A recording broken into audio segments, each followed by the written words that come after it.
Yehuda ben Tema écrit dans les Maximes des Pères 70 ans pour faire un résumé, 80 pour savourer le paysage.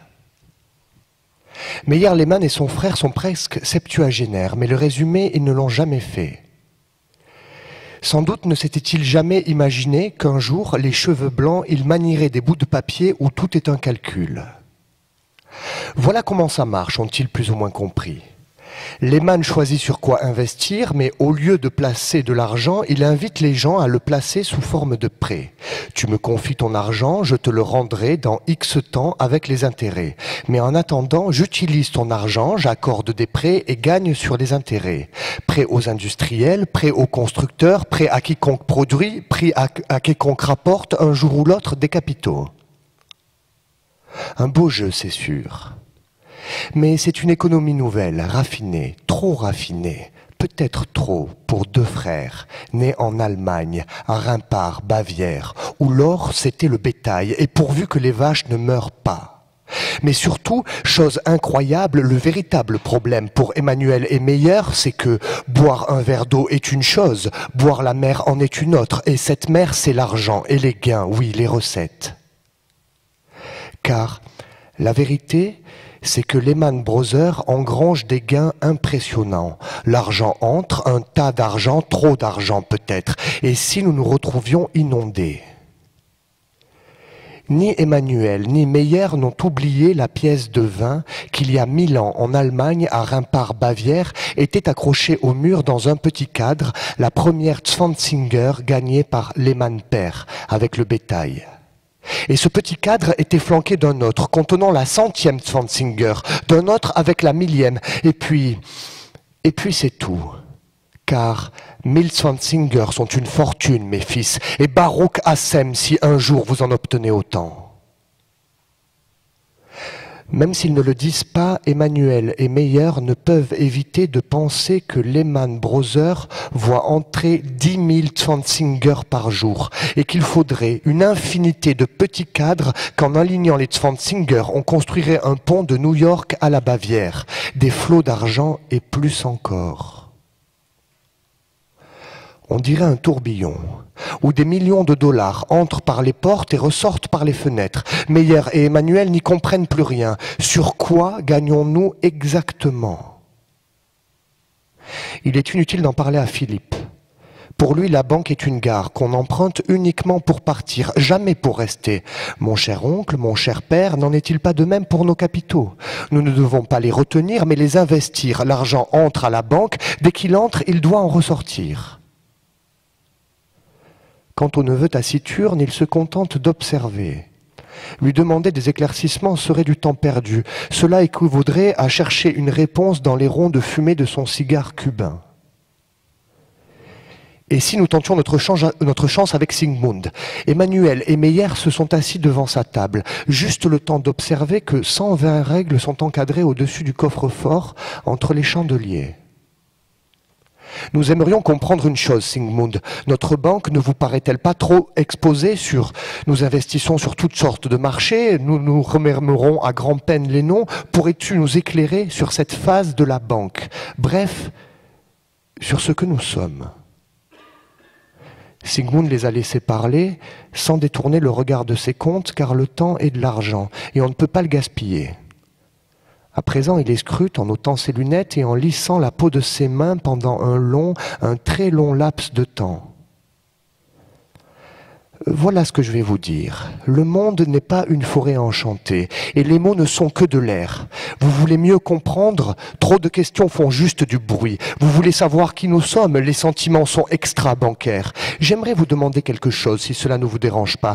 Je vais être un peu dur, mais l'affection dissimule un chantage. Donc, j'ai quelque chose à vous dire. Mes cousins le pensent tous deux, même si ni l'un ni l'autre n'expriment cette pensée plus clairement pour des motifs différents. Les imbéciles. Les doux s'assemblent avec les idiots. Soit je parlerai pour le bien commun, et puis le mal est peut-être laid mais utile. Excellent. Dans ces bureaux et dans ces salles, nous avons, au cas où vous ne l'aurez pas remarqué, de quoi travailler, car seul le premier arrivé l'emporte. Voilà ce qu'on nous demande, produire. Voilà ce que nous devons faire. Car ceux qui attendent perde, et l'on ne fait jamais ce qu'on repousse. Par conséquent, au lieu de me demander ce qu'est une banque, concentrez-vous un peu mieux sur le concept du vieillissement. Appelez toujours les choses par leur nom. Et maintenant, avec votre permission, j'ai une réunion.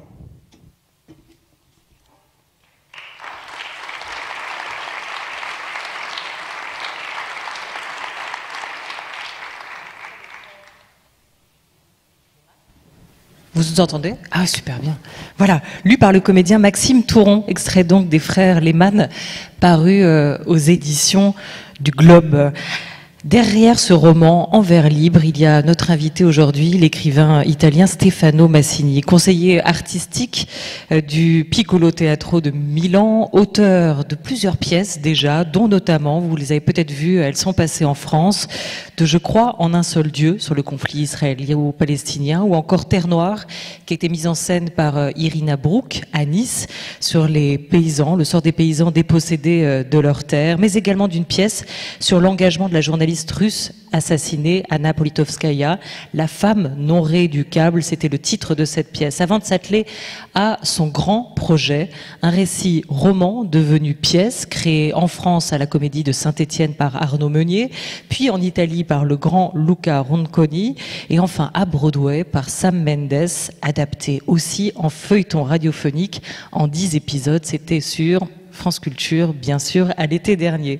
La saga des frères Lehmann est parue sous la forme d'un roman en France aux éditions Globe, a reçu le prix Médicis Essai, et elle raconte le premier pied posé par le juif bavarois Eyum Henry Lehmann sur le sol américain, jusqu'à la faillite de la fameuse maison Lehmann que vous connaissez tous, puisqu'elle a fait pendant quelques jours la une de l'actualité, les gros titres de la presse, entraînant dans sa chute toute la finance mondiale, c'était il y a un peu plus de 10 ans, en 2008.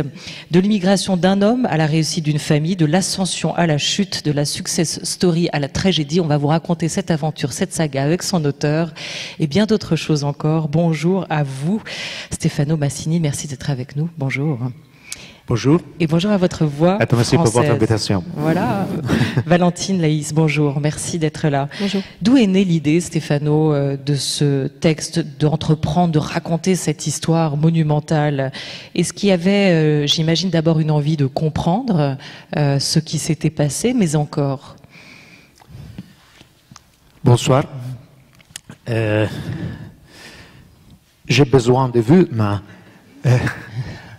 je pense que je serai aussi un vieil homme, mais je crois un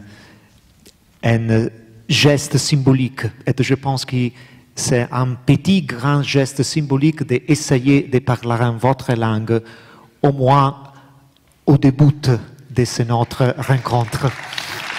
Pardonnez-moi, parce que malheureusement, mon français, c'est terrifiant. Mais pour faire ce petit grand geste symbolique, je vais essayer de dire quelque chose en votre langue. Je pense que pour répondre à ta question, que le frère Lehmann est un livre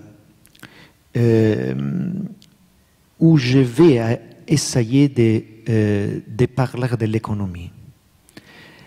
Et je pense que vous n'aimez pas l'économie et que vous n'aimez pas les banques.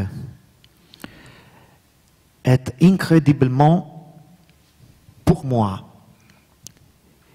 que je n'aime pas l'économie et je n'aime pas les banques, c'est la vraie raison de ce livre. Parce que je pense que la raison la plus importante pour écrire, il ne peut pas être de compter les choses que j'aime ou que les gens aiment. Mais les choses que les gens n'aiment pas.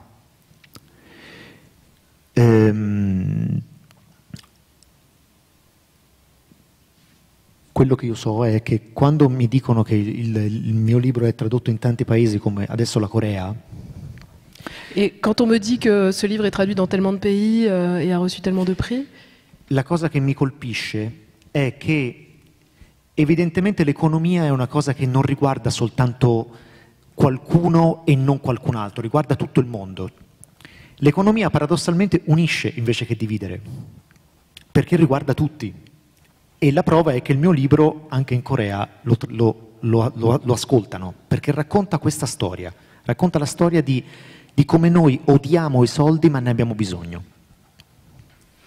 Et l'évidence que ça me fait apparaître, c'est que l'économie, finalement, c'est quelque chose dont on ne peut pas dire que ça regarde certaines personnes et pas d'autres. C'est quelque chose qui concerne tout le monde. C'est quelque chose qui nous unit au lieu de nous diviser et qui nous regarde tous. Et c'est pour ça que les Coréens, ça les intéresse d'entendre cette histoire. Parce que l'argent, on le déteste, mais on en a tous besoin.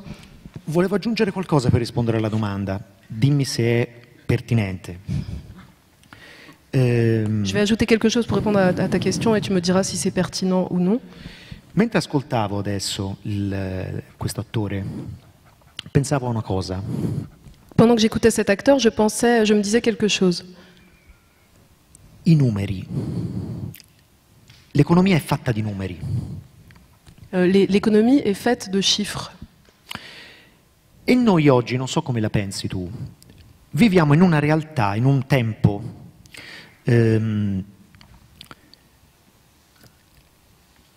cui sembra che le emozioni siano numeri. È importante.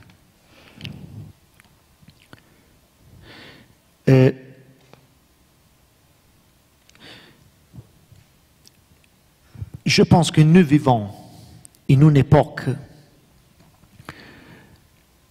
où les émotions sont nombres, arithmétiques, comme l'économie. Pour faire un exemple,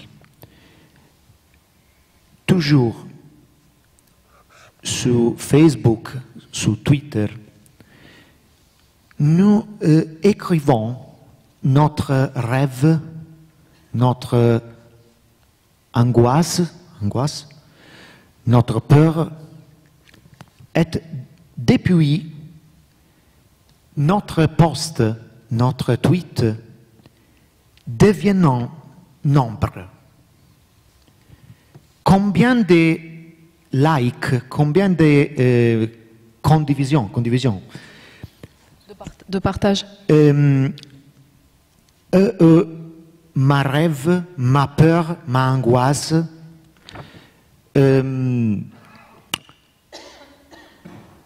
è morto da pochi giorni il pilota Niki Lauda. Il y a le pilote Niki Lauda qui est mort il y a quelques jours. In Italia era molto amato. Et il était très aimé en Italie.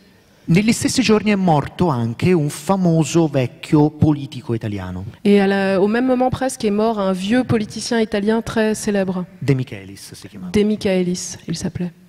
Mi ha colpito una volta parlando con una persona. Et il y a une chose qui m'a frappé à un moment quand je parlais avec quelqu'un. Che mi ha detto: ho scritto un mio ricordo di Niki Lauda. Il m'a dit, j'ai écrit mon souvenir de Niki Lauda. Ha fatto 100. J'ai reçu 100. Poi ho scritto un ricordo di De Michelis, ha fatto 12. Et après j'ai écrit un souvenir de De Michaelis et j'ai reçu 12 likes. Questo mi ha fatto molto paura, perché è una forma di traduzione in matematica dei ricordi. Et ça m'a fait très peur parce que c'est comme une espèce de traduction mathématique des souvenirs. E ho paura. Et j'ai peur de ça. Ho paura che arriviamo in un momento in cui, senza che noi ce ne rendiamo conto, avremo un contatore matematico che ci dà lo spread delle nostre emozioni e dei nostri rapporti, che ti dirà qual è la cifra, quel est le chiffre, quel est le nombre de ma liaison avec vous, de ma liaison avec toi, de ma mémoire de vous ou de toi. E io penso che il libro sui Lehman racconti anche questo, il momento in cui è cominciata questa follia dei numeri. Et j'ai peur qu'on arrive à un moment où on s'aperçoive que finalement on a un espèce de compteur mathématique qui compte tout ce qu'on ressent, tous nos sentiments, tous nos liens avec les gens, tous nos souvenirs. Et donc finalement l'histoire, le roman sur Lehman Brothers, ça raconte le début de cette folie du comptage des mathématiques. Voilà, j'espère que j'ai répondu à ta question. Vous avez aussi révélé au bout de 5 minutes qu'on avait une liaison, visiblement. Et vous me l'avez apprise d'ailleurs au même moment. Vous parlez de notre liaison. Je vous taquine. C'est des incompréhensions qu'il peut y avoir à cause de la langue. Non, mais je voulais juste clarifier la situation tout de suite. J'aurais dû vous amener un très bon livre sur le sujet d'un mathématicien et philosophe français qui s'appelle Olivier Rey et qui raconte comment toute la statistique a envahi notre quotidien, comment le monde s'est fait nombre. Et puis on a aussi un juriste qui s'appelle Alain Suppiot, qui est un spécialiste du droit du travail, qui raconte cette gouvernance aujourd'hui par les chiffres. Et tous les deux se retrouvent sur l'idée que cette dynamique, elle s'est installée quand même depuis longtemps. Elle remonte au 19e siècle. C'est pas un fait nouveau, c'est une lente progression. J'arrive à la question. Allez-y sinon. Je voulais savoir en quoi, pour vous, les frères Lehman, qu'on en revienne à eux et qu'on raconte un peu cette histoire, incarnent cette dynamique-là. Allora, vedi, quello che credo è che in realtà il libro dei Lehman racconti un passaggio, anzi ne racconti due in realtà. Je pense qu'en réalité, le livre sur les frères Lehman raconte un passage, et peut-être même en fait il raconte 2 passages. Mi viene da pensare adesso che probabilmente è sempre così. I libri raccontano sempre dei passaggi, perché non abbiamo bisogno di sapere le cose che sono chiare, abbiamo bisogno di sapere qualcosa sulle cose che sono nell'ombra, e i passaggi sono sempre nell'ombra, per cui c'è bisogno dei libri quando siamo nei passaggi. Je pense qu'en fait, tous les livres parlent d'un passage. Les livres, en général, ne parlent pas des choses qui sont claires. Les livres parlent des choses qui sont dans l'ombre. Et les passages, c'est des moments d'obscurité comme ça. Et on a besoin des livres pour nous éclairer dans ces moments sombres. Penso, credo, anche se, parentesi, io provo sempre della difficoltà a parlare di quello che ho scritto, perché mi torna sempre in mente quella frase di Stendhal, che diceva nessun occhio vede mai se stesso. J'ai du mal en général à parler des choses que j'ai écrites parce que je repense toujours à la phrase de Stendhal qui dit aucun œil n'est capable de se voir lui-même. A volte trovo delle persone che mi incontrano per strada e mi dicono grazie per aver scritto questo, questo, questo e questo, e io li guardo come dire ma perché io ho scritto questo? Des fois, il y a des gens qui m'arrêtent dans la rue et qui me disent merci d'avoir écrit telle chose, telle chose, telle chose, et moi je dis ah bon, c'est moi qui j'ai écrit ça. Mi ricordo sempre un episodio che mi ha colpito molto e che vorrei che tu raccontassi. Je me rappelle souvent de cet épisode qui m'avait beaucoup frappé. Un giorno si racconta che una persona incontrò Faulkner, il grande scrittore, in una tavola calda. Un jour, donc un homme rencontre Faulkner dans un restaurant. E gli disse, io ho letto il suo libro Requiem per una monaca. La volevo ringraziare e mi è piaciuto tantissimo. Et l'homme dit à Faulkner, voilà, j'ai lu votre livre, le Requiem pour une nonne, et je voudrais vous remercier parce qu'il m'a plu énormément. Faulkner era contento, lo ringraziò, molto, onorato. Et Faulkner l'a remercié, lui a dit merci, je suis très honoré. E l'uomo continuò e disse, sì, mi è piaciuto soprattutto il fatto che quel personaggio dicesse questo, facesse questo, e poi a un certo punto... E Faulkner cominciò a guardarlo convinto che avesse sbagliato scrittore. Et l'homme a continué à lui dire surtout ce qui m'a plu, c'est quand ce personnage, il a dit telle chose, il a fait telle chose. Et Faulkner, plus il l'écoutait, plus il avait l'impression qu'en fait, il s'était trompé d'auteur. La cosa andò avanti un bel po' e a un certo punto Faulkner gli disse scusi ma lei mi ha detto che ha letto il mio libro ma tutte queste cose che lei ha detto non ci sono nel mio libro. Et tout ça continue jusqu'au moment où Faulkner interrompt le type et lui dit mais je crois, enfin toutes les choses que vous m'avez racontées c'est pas dans mon livre en fait, je crois que vous vous trompez d'auteur. E quest'uomo secondo me geniale. Et cet homme qui selon moi était génial. E disse lo so benissimo. Lui a dit je sais très bien. Ma queste sono le cose che io ho pensato e ho sognato durante tutto il tempo in cui ho letto il suo libro, per cui la causa è lei. Mais toutes ces choses-là, c'est toutes les choses que j'ai pensées et que j'ai rêvé pendant que je lisais ce livre. Et toutes ces choses-là, c'est à vous que je les dois. Detto questo, quello che credo è che il mio libro tratti, ti dicevo prima, di due passaggi semplici.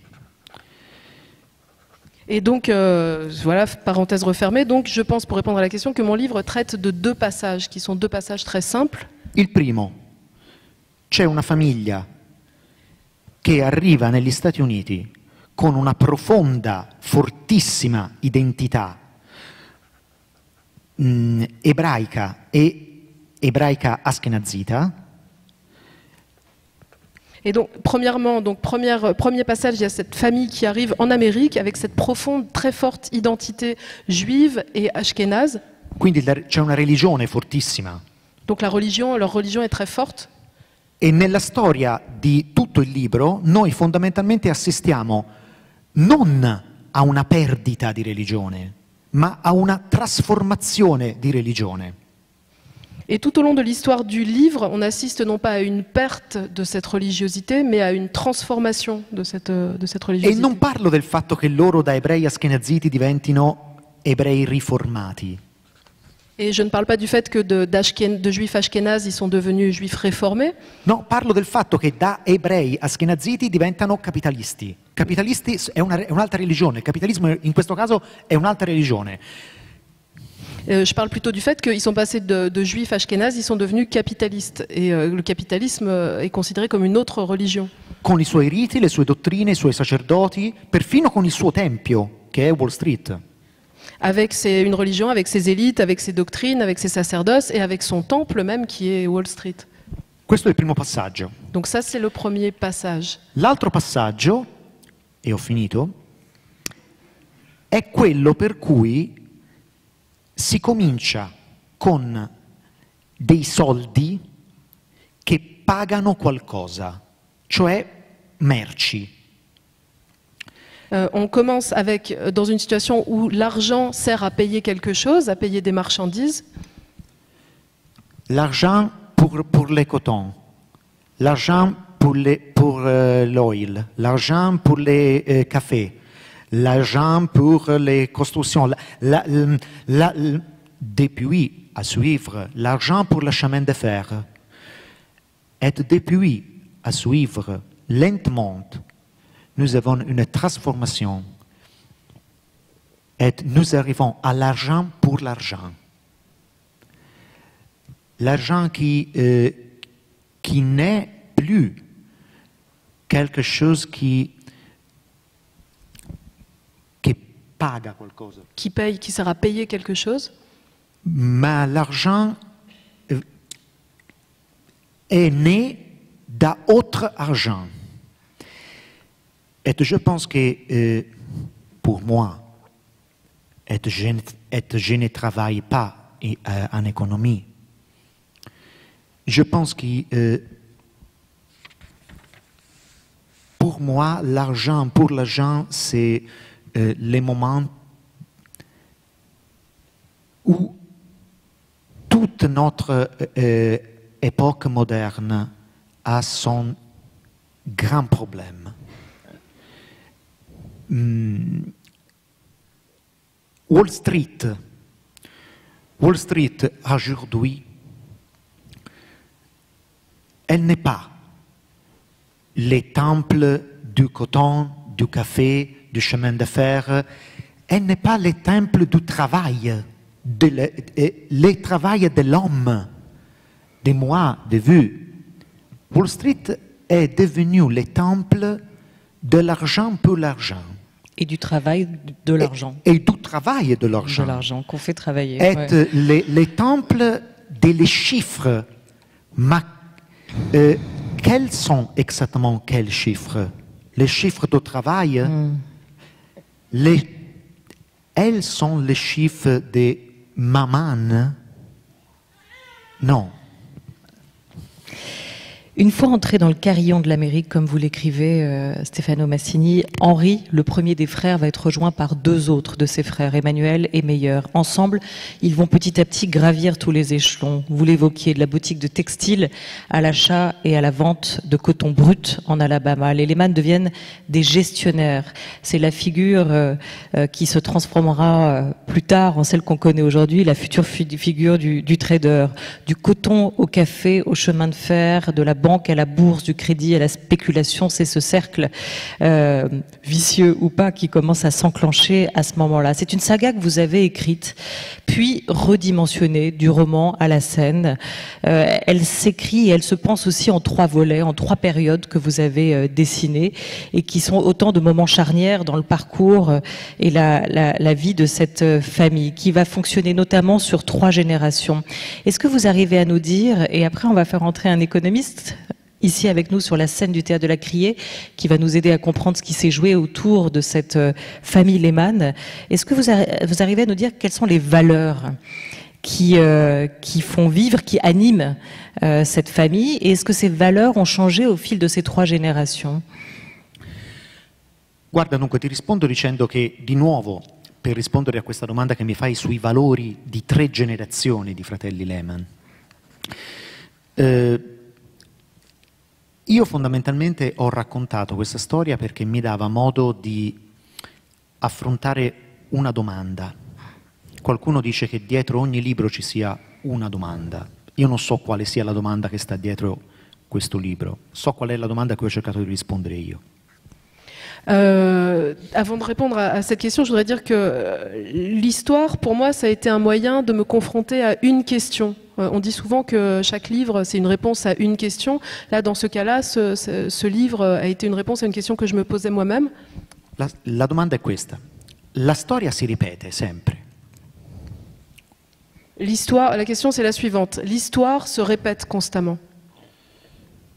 Et nous avons une grande démonstration de ces choses dans le fait que la crise du 29, la crise de 29, del 29, de 1929, ouais. È molto simile alla crisi del 2008. Et la crise de 1929 était très semblable à la crise de 2008. I Lehmann non hanno imparato la lezione come molti altri. Et les Lehmann n'ont pas appris la leçon comme beaucoup d'autres.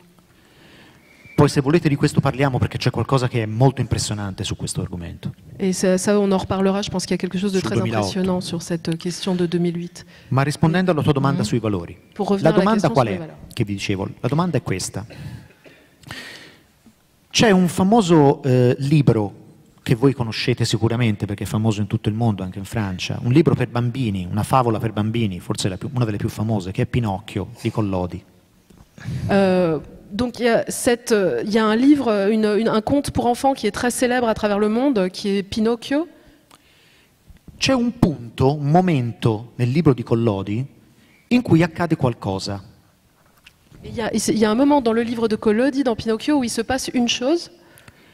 Pinocchio, che è figlio di un falegname, cioè di uno che lavora. Pinocchio, qui est le fils d'un homme qui travaille le bois, d'un artisan, Viene mandato da quel falegname, ripeto, che lavora, viene mandato a scuola perché almeno imparerà un mestiere. et cet homme, cet artisan, l'envoie à l'école pour qu'il apprenne un métier. Pinocchio però non ha voglia, è pigro, non ha voglia di studiare, non ha voglia di lavorare, né di studiare né di lavorare. Mais Pinocchio ne veut pas y aller parce qu'il est paresseux, il n'a pas envie d'apprendre, d'aller à l'école, il n'a pas envie de travailler. Quando si trova in tasca pochissimi soldi che gli vengono dati da Mangiafoco, Pinocchio si trova con dei soldi in tasca che ha guadagnato a suo modo e deve decidere cosa farne. Et Pinocchio, à ce moment-là, trouve des sous dans sa poche qui lui ont été donnés par le cracheur de feu. Donc au moment où il trouve les sous dans sa poche, il doit décider ce qu'il va en faire. Pinocchio non vuole faticare. Et Pinocchio ne veut pas se fatiguer. Trova 2 persone, il gatto e la volpe, che gli dicono non c'è problema. Tu ci dai i tuoi soldi, noi li sotterriamo sottoterra nel campo dei miracoli, domattina tu torni e trovi il doppio. Et il rencontre un chat et un renard qui lui disent « Ne t'en fais pas, tu nous donnes les sous, on va aller enterrer les sous dans le champ des miracles et tu reviendras demain et tu trouveras le double des sous que tu as enterrés. E Pinocchio fa così. » Et Pinocchio donc est d'accord. Sapete perché vi racconto questo? Est-ce que vous savez pourquoi je vous raconte cela? Perché c'è una cosa che mi ha molto colpito, che è la risposta alla tua domanda sui valori. C'est qu'il y a une chose qui m'a beaucoup frappé, qui en fait répond à ta question sur les valeurs. In Italia fu lanciato la prima grossa lotteria pubblica, fu lanciata nel dopoguerra, negli anni 40.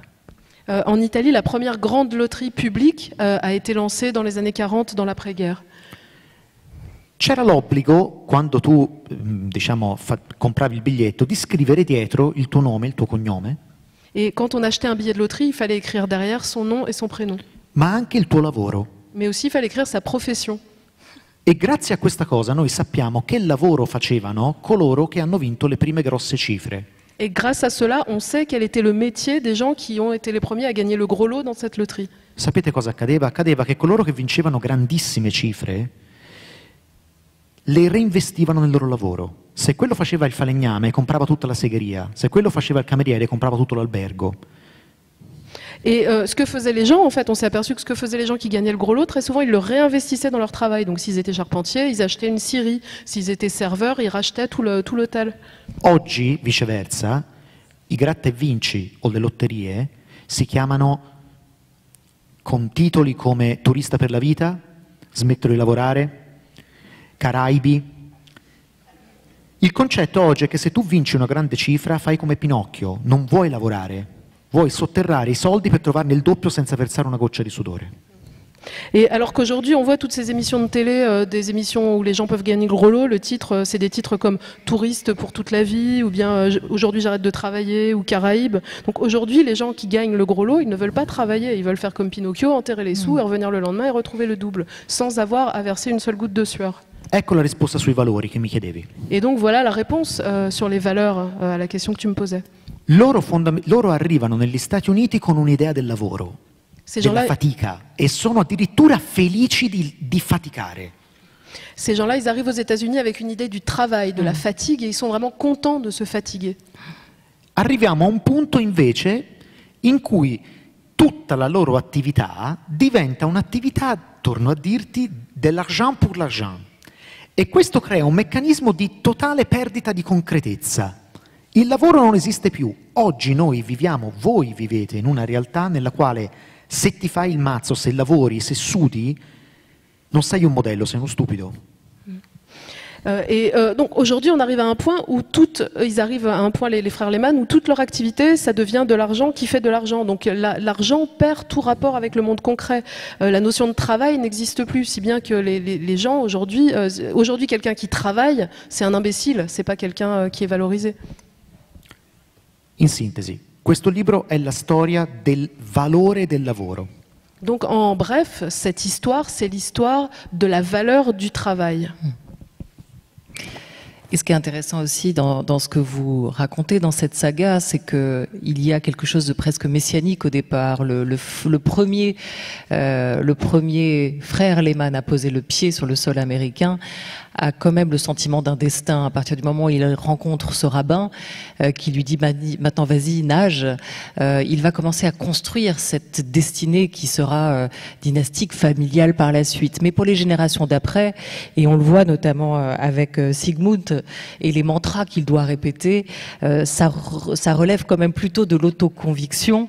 Apprendre à être un Lehman, ça passe aussi par beaucoup de renoncements pour les fils qui vont suivre dans cette aventure.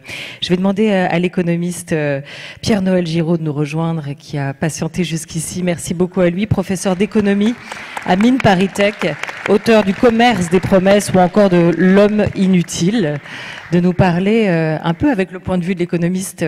Bonjour. Alors moi, je déteste pas l'économie, hein, vous vous inquiétez pas, parce que tout à l'heure, Stéphano nous disait qu'on n'aimait tous pas l'économie. Mais c'est vrai qu'on déteste ne pas la comprendre et qu'on a parfois le sentiment quand même que c'est un univers d'experts qui nous dépasse. Et ça a été le cas au moment de cette grande crise de 2008. Il s'est passé des choses qu'on n'a pas très bien compris. On a vu ces images qui nous marquent encore, celles des employés de Lehman à Londres, qui en une nuit ont dû plier bagages, sont partis avec leurs cartons, leurs écrans d'ordinateur, c'était terminé et on pensait que ça n'arriverait jamais. D'ailleurs, il y a eu cet anniversaire polémique 10 ans après, en 2018, ils ont souhaité fêter les 10 ans de la crise et ça a été assez mal perçu et pour cause puisque beaucoup de pays, de populations en payent encore aujourd'hui les conséquences de cette crise. De quoi pour vous les Lehman sont-ils le symbole, Pierre-Noël Giraud?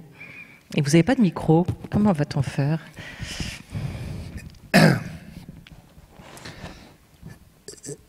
Brecht disait, on posait la question, quel est le pire criminel? Celui qui braque une banque, braquer ça veut dire voler la banque, ou celui qui fonde une banque? En fait, la question est au cœur du livre. Alors, je vais vous répondre, mais en prenant peut-être un peu de recul, en commentant ce qu'a dit Stefano. Pour un économiste comme moi, qui par ailleurs suis un grand lecteur de littérature, ce livre est absolument fascinant parce que c'est une illustration admirable de ce que Braudel appelait la dynamique du capitalisme. C'est-à-dire comment on passe de la boutique à la banque d'affaires. Alors, c'est en effet un passage. Et ce qui est admirablement montré dans le livre, c'est les différents métiers, les différentes activités, les différentes raisons pour lesquelles les frères Lehman gagnent de plus en plus d'argent. Ils commencent dans le petit commerce. Et là, on comprend bien que ce qu'il faut, c'est plaire à ses clients, faire des rabais, que tout le monde ait l'impression qu'on lui fasse un rabais. Très rapidement, ils passent au négoce, de gros, de coton d'abord, puis de différentes, ce qu'on appelle les commodités, le pétrole, le charbon. Et là, ce qu'ils font, c'est pas simplement du négoce, ils commencent déjà à préfinancer la production, c'est-à-dire on voit le producteur de coton, lui disent voilà de l'argent pour tes salaires, pour tes graines, et moi je t'achète ta production à un prix convenu à l'avance et même pour des années et des années. Donc on voit que se construit là un premier monopole. Mais c'est un monopole fragile parce qu'il y a d'autres négociants, d'autres traders partout dans le monde. Et dès la fin de la guerre de sécession, les Lehman, c'est encore Mayer, disent on va créer une banque. Alors là, c'est vrai que là, on change d'activité. Mais ils créent une banque. La finance, c'est encore autre chose. La banque, elle collecte des dépôts, elle fait des crédits. Donc, en effet, elle emprunte de l'argent, elle reprête de l'argent, avec une différence entre les deux taux, c'est ça sa marge. C'est un métier très concurrentiel, surtout aux États-Unis, où il y avait énormément de petites banques, hein, les banques des westerns, qui étaient très faciles à braquer, justement. Et très rapidement, ils se rendent compte que, évidemment, s'ils peuvent collecter de l'argent, ils peuvent faire autre chose que simplement le reprêter. Et au début, ils font ça, ils le reprêtent aux États. Ils peuvent investir cet argent en actions, alors dans tout, et c'est là l'une des causes fondamentales de leur succès, dans tout ce qui apparaît comme secteur nouveau industriel aux États-Unis et qu'ils vont financer. Alors les chemins de fer, et bien sûr, chaque fois, et c'est là leur don, par rapport à d'autres, les frères Lehman financent la bonne idée. Par exemple, chemin de fer, pas les chemins de fer nord-sud. Fini la guerre de sécession. Les chemins de fer est-ouest. Il y a des gens qui finançaient les nord-sud. Bon. Et ainsi de suite. Ils vont trouver les secteurs industriels émergents et les financer en capital. Et la véritable rupture qui peut permettre de répondre à la question de Brecht, est-ce qu'il y a eu crime quelque part, vient beaucoup plus tard. En fait, elle vient dans les 40 dernières années, avec, premièrement, une refusion entre les banques d'affaires et les banques commerciales. Après la crise de 30, la leçon qu'on avait tirée de la crise de 30, qui en effet ressemble énormément à la crise de 28, c'est qu'il fallait distinguer les gens qui font des prêts à l'économie et qui collectent des dépôts et qui font circuler la monnaie de la finance. La finance, c'est complètement autre chose. C'est ce que j'ai appelé un commerce de promesses. C'est pas argent contre argent, je me permettrai de préciser, c'est argent contre promesse d'argent, puis comme argent, non, c'est argent, promesse d'argent. Un titre financier, une action, c'est quelque chose que vous achetez, vous ne savez pas combien vous aurez. Ça dépend si l'entreprise est prospère ou pas. Donc, il se lance dans le commerce des promesses. Et finalement, c'est l'invention des instruments dérivés qui va provoquer et la chute de Lehman et la crise. Alors, les instruments dérivés, c'est un peu compliqué. C'est un type de titre financier qui permet de se couvrir contre des risques, mais aussi de prendre d'énormes risques, de spéculer à très très grande échelle. Alors, pour faire très court, vous voyez, des banques, pas Lehman Brothers spécialement, se sont mis à faire des crédits immobiliers un peu risqués à beaucoup de gens pauvres.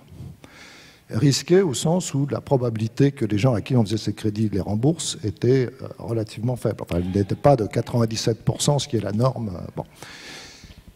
Si on en était resté là, les banques qui avaient fait ces crédits auraient eu des pertes. Mais ces banques ont inventé quelque chose de génial et qui est véritablement à la racine de la crise, la titrisation.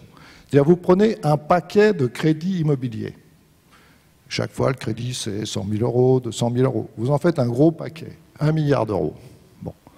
Ce gros paquet, ceux qui le possèdent ont droit à tous les intérêts versés par les gens qui ont pris les crédits. Ce gros paquet, vous pouvez le couper en tranches et le revendre sous forme d'obligation. Mais ça, c'est un peu simple. En fait, on va le couper en tranches verticalement et le couper en tranches horizontalement. C'est-à-dire que de ce paquet de créances, on va faire 3 instruments financiers différents. Un qui sera remboursé en priorité, un qui sera remboursé après, et le troisième qui sera remboursé s'il reste de l'argent. Et la partie la plus sûre, vous la prenez, vous la remélangez avec des crédits à la consommation, vous mettez un peu d'actions, un peu d'instruments financiers, vous faites un instrument tellement compliqué que plus personne ne sait ce que ça vaut. Et la faillite de Lehman, c'est ça, c'est que Lehman, comme toutes les autres branches, et si crime il y a, il est absolument partagé, pourquoi c'est tombé sur Lehman, on pourrait y revenir, se sont mis à faire ça à très très grande échelle, c'est-à-dire à fabriquer des instruments financiers dont ils gardaient une bonne partie des rendements et dont ils refilaient les risques aux autres. Et quand on s'est rendu compte de ça, toutes les banques du monde se sont rendues compte qu'elles avaient ces instruments créés par Lehman, Goldman Sachs, mais aussi la BNP, le Crédit Lyonnais, et qu'elles ne savaient absolument pas ce que ça valait. Donc chaque banque était incapable de savoir si l'autre banque, à qui elle prête des milliards de dollars tous les jours, elle n'allait pas tomber faillite. Le roman de Stefano Massini montre bien les rivalités entre les grandes familles de la finance dès le départ, les Goldman, les Sachs, les Singer, les Blumenthal, et leurs amitiés, c'est-à-dire à la fois en affaires comme en ville. Qu'est-ce qui distingue au fond les Lehman des autres? Pourquoi est-ce que c'est eux qui ont chuté à un moment ou à un autre et pas les autres institutions financières ou bancaires? Rien de distinguer la banque Lehman, de Goldman Sachs, de Merrill Lynch, et je répète, du Crédit Lyonnais et de la BNP. C'est nos deux grandes banques à nous. Rien. Ils faisaient tous la même chose. La différence, c'est que vous aviez les banques d'affaires, type Lehman et Goldman Sachs, qui travaillaient uniquement en empruntant de l'argent aux autres banques. Et vous avez des banques comme la BNP et le Crédit Lyonnais qui ont tous nos comptes, donc qui ont accès à une liquidité énorme. C'est ça la seule différence. Mais sinon, ils ont tous fait la même chose, à savoir lancer sur le marché des instruments dont l'objectif était de garder les rendements et passer les risques au public, aux fonds de pension qui les achetaient, aux fonds de pension norvégiens, aux petits épargnants, etc. Voilà. Ça, ils l'ont tous fait. Donc on ne peut pas dire que c'est la banque Lehman qui soit responsable de ça.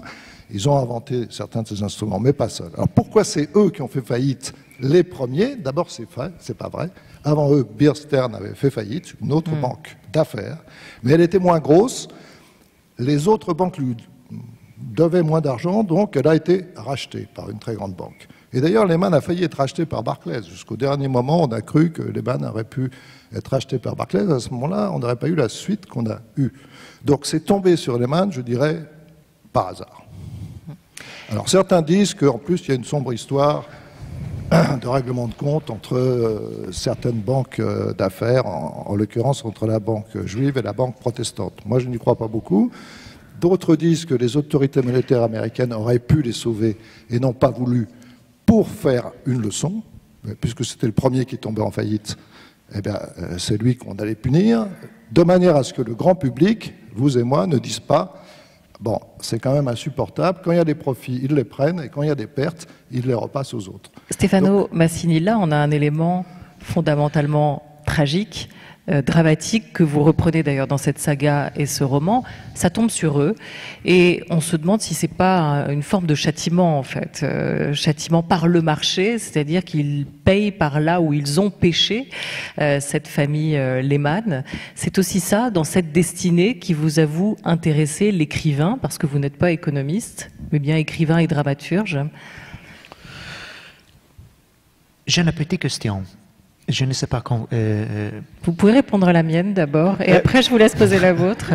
Pardonnez-moi, c'est très important pour moi. Mais ça l'est pour moi aussi. Je vais essayer de parler en français, c'est très important pour moi. D'accord. Et après vous répondez ou pas? Sinon je ne suis pas un médecin, mais la médecine c'est une science très spécialiste et les langues de médecine, c'est très ésotérique. cependant, quand je vais parler avec ma médecine, j'ai le grand besoin d'entendre les choses qu'il veut à dire à moi. Parce que je sais que le thème, l'argument, c'est mon corps, ma santé. Et je vais dire à ma médecine, s'il vous plaît, parlez avec de simples mots, parce que je vais entendre. Pour moi, c'est incroyable que l'économie aussi est quelque chose qui regarde notre vie, notre argent, notre travail, notre mutuo pour la maison. Notre emprunt pour la maison. Et donc notre corps aussi. C'est incroyable que la gente ne veut pas entendre vraiment l'économie. Je pense que l'unique part des journaux que la gente saute, c'est les fascicles de l'économie. C'est les pages économiques que les gens jettent. E c'est incroyable. L'economia ci riguarda ma non vogliamo capirla. Diciamo, è una cosa che riguarda soltanto chi ci lavora. E in realtà tu paghi le tasse. In realtà tu paghi il mutuo. Quindi credo che, per fare un altro esempio, Et è donc, une autre chose très importante. Nous avons eu 2 guerres mondiales pour l'aspect militaire. Ben, nous avons eu 4 guerres mondiales pour l'aspect économique.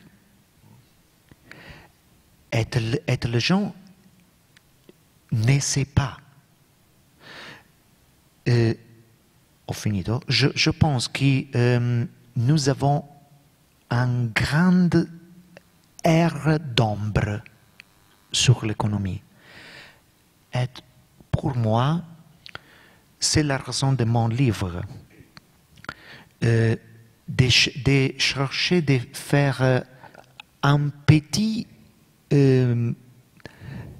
raggio di luce. un petit rayon de lumière. Dans l'ombre. Pardonnez-moi, c'est très important pour moi. De réincarner aussi cette question, c'est ce que vous évoquiez, de lui donner forme humaine à travers ce parcours. C'est aussi pour nous une porte d'entrée dans cette discipline qui reste difficile à comprendre, qu'est l'économie, et moins agréable à lire que la chronique sportive, vous qui êtes un grand cycliste, je crois, dans les pages des journaux, que les questions économiques. Vous aviez une question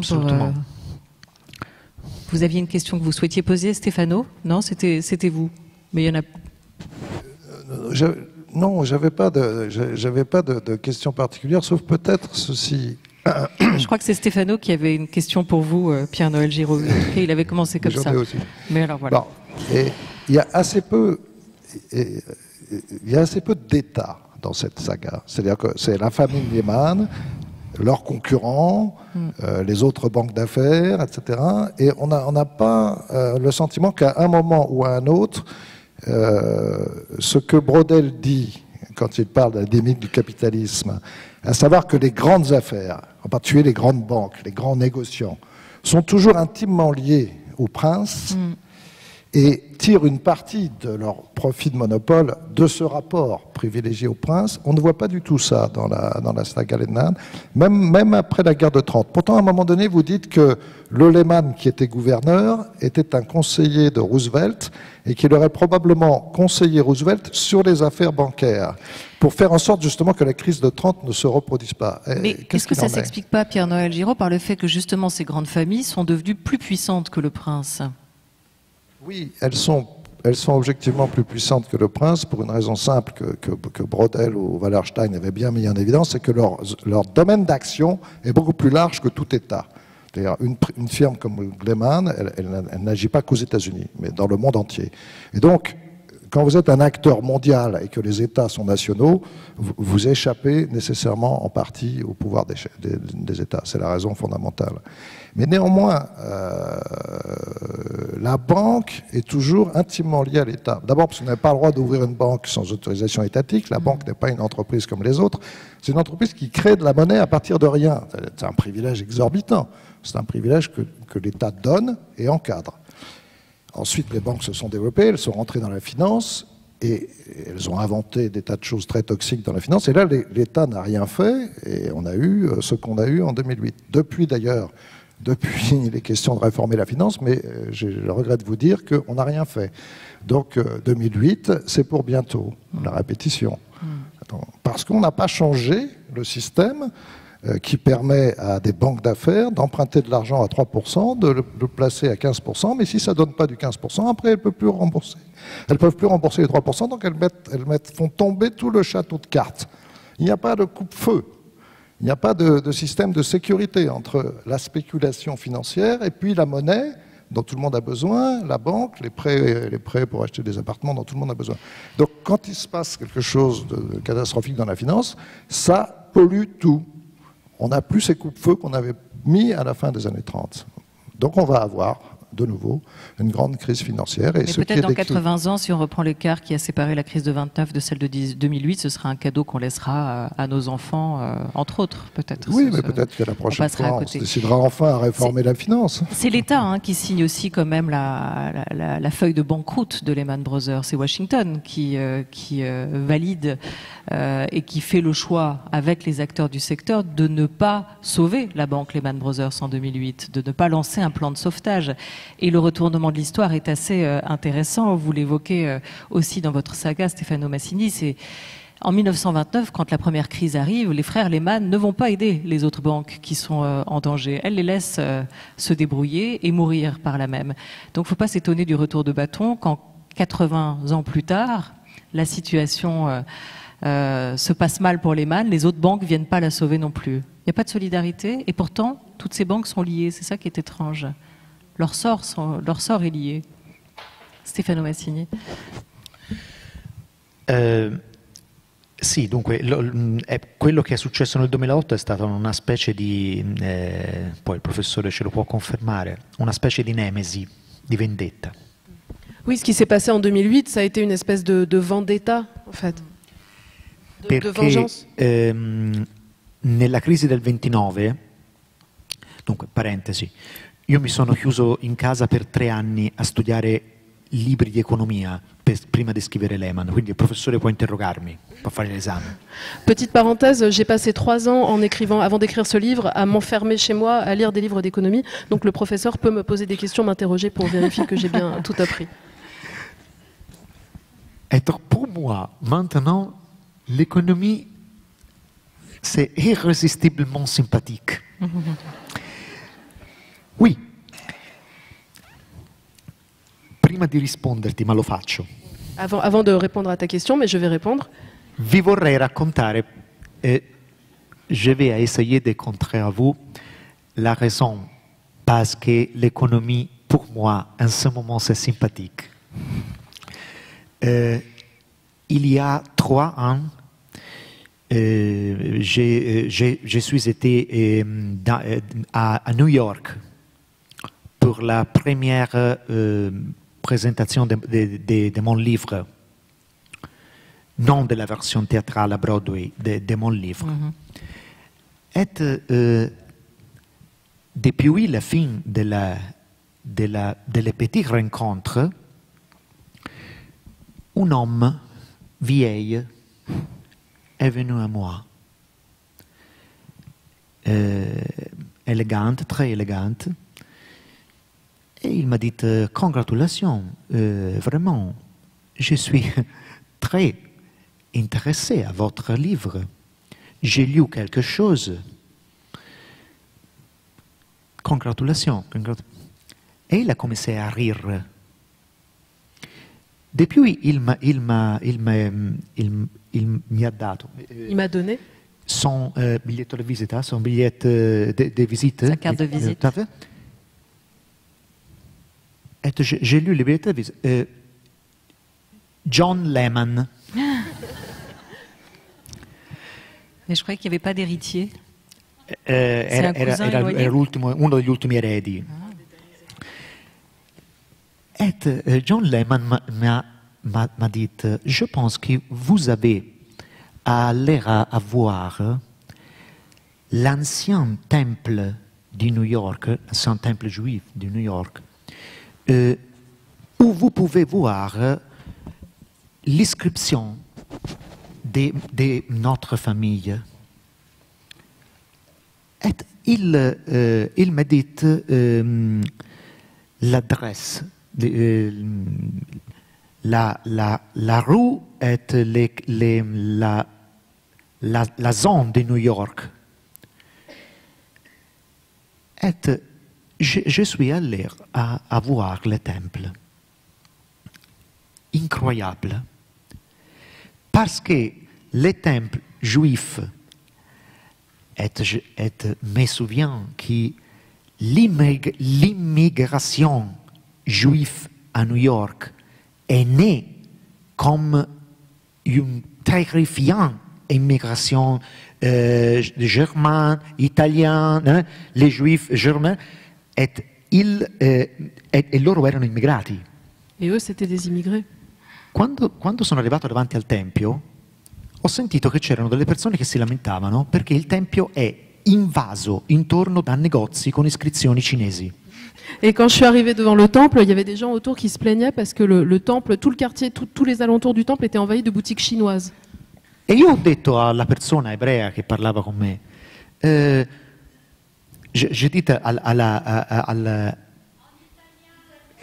ho detto al rabbino che era con me, certo siete pieni di negozi cinesi.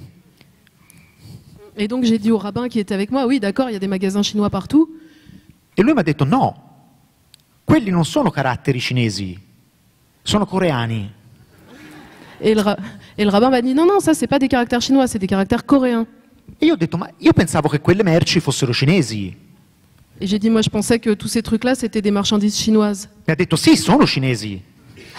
Il m'a dit oui, c'est bien chinois. Però i negozi cinesi, siccome i cinesi hanno fatto i soldi, hanno venduto i negozi ai coreani.